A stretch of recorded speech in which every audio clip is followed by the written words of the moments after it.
Welcome to McPlum, simple solutions served daily.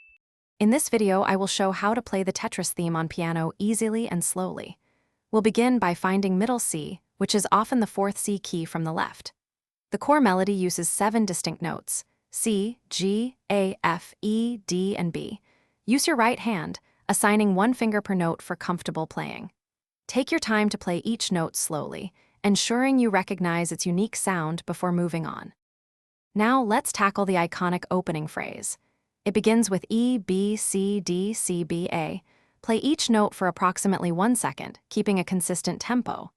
For optimal finger placement, use your third finger for E, fifth for B, first for C, second for D, then back to first for C, fifth for B, and fourth for A.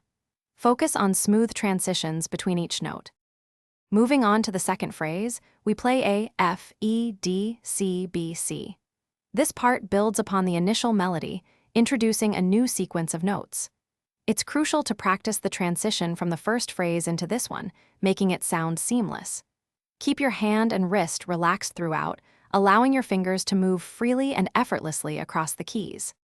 Finally, let's combine both phrases to play the complete main melody. Begin at a very slow pace, perhaps playing each note for 2 seconds, and gradually increase your speed as you become more comfortable. Consistent daily practice, even for just 15 minutes, will significantly improve your muscle memory and fluidity. Listening to the original Tetris theme will also help you internalize the correct rhythm and timing. Thanks for watching. Stay juicy and subscribe.